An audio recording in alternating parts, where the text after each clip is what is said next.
कनिष्क बौद्ध धर्म के किस संप्रदाय का अनुयायी था? महायान का।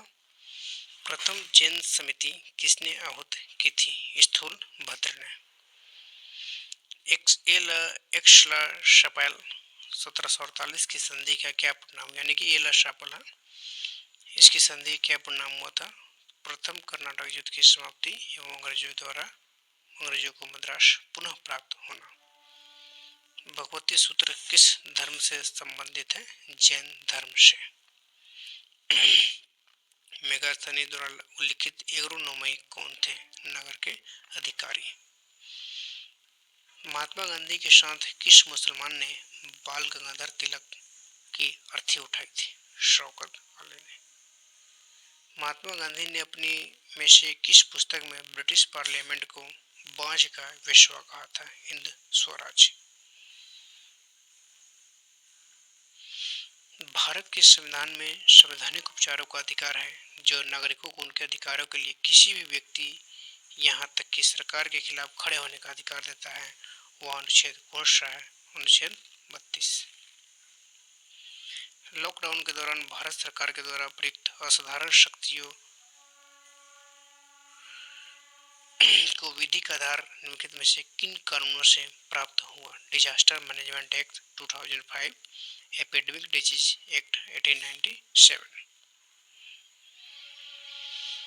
अब है मेगास्थनी द्वारा उल्लिखित एग्रोनोमाई कौन थे? नगर के अधिकारी। किस चोल शासक की उपाधि गगईकोंड थी? राजेंद्र प्रथम। कुब्बत उल इस्लाम मस्जिद का निर्माण किसने कराया था? कुतुबुद्दीन ऐबक ने। विधायी प्रक्रिया का एक नियम जिसके तहत गति पर और बहस रोक दी जा सकती है संसदीय शब्दावली में के रूप में कौन जाना जाता है? समापन जाना जाता है। देवेंद्र पांडे समिति किससे संबंधित है? वन अधिकार अधिनियम। एलोरा का प्रसिद्ध कैलाश मंदिर किसने बनवाया था? कृष्ण प्रथम। अलाउद्दीन खिलजी के आक्रमण के समय देवगिरी का यादव शासक कौन था? रामचंद्र जी। Next question. संविधान के अधिनियम से पहले लागू होने वाले सभी कानून मौलिक अधिकारों के साथ असंगतता की सीमा तथा शून्य होंगे। असंगतता की सीमा तक शून्य होंगे। अनुच्छेद 13 के 1 का सार जो उससे उद्धृत करता है रखा जा सकता है न्यायिक समीक्षा के अंतर्गत। भारत में यानी कि संविधान में संशोधन करने के लिए बिल को राष्ट्रपति के सामने सहमति देने से पहले किस सदन में पेश किया जाना चाहिए? लोकसभा और राज्यसभा में पेश और पारित किया जाना चाहिए। कोई विधेयक पहले लोकसभा और राज्यसभा में पेश करने के बाद पारित किया जाना चाहिए, तभी राष्ट्रपति को भेजा जाता है। भारतीय राष्ट्रीय कांग्रेस के उदारवादी युग में भारतीय ग्लैडस्टोन की उपाधि दी गई थी किसे? दादा भाई नौरोजी को। ग्रैंड ओल्ड मैन जिसको कहा जाता है।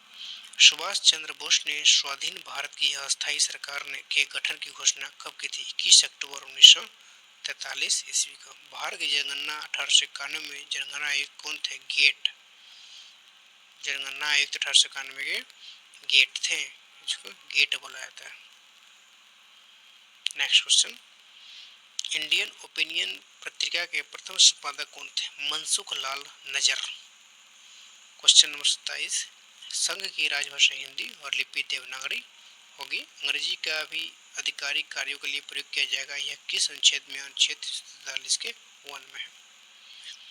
किस मामले में सुप्रीम कोर्ट ने बंद को गैर कानूनी बताया क्योंकि वह राष्ट्रीय नुकसान के अलावा संविधान के अनुच्छेद 19 के 1 और 21 का उल्लंघन है? मार्क्सवादी कम्युनिस्ट पार्टी बनाम भारत कुमार वन ने यह बताया था।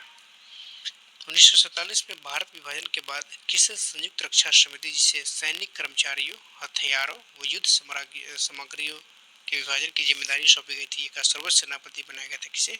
रेड क्लिफ को। रेड क्लिफ लाइन भारत और पाकिस्तान को जोड़ता है। बंगाल के विभाजन के समय बंगाल का लेफ्टिनेंट गवर्नर कौन था? Sir Andrews Fraser. ब्रिटिश पत्रकार H.W. नेविल्सन जुड़े थे किससे? स्वदेशी आंदोलन से। जलियांवाला बाग नरसंहार पर कांग्रेस जांच समिति की रिपोर्ट को प्रारूप लिखने का कार्य किसे सौंपा गया था? महात्मा गांधी को। केंद्र और राज्य के अंतर्गत सेवा के संबंध में प्रसाद का सिद्धांत किस अनुच्छेद में? अनुच्छेद 310 में।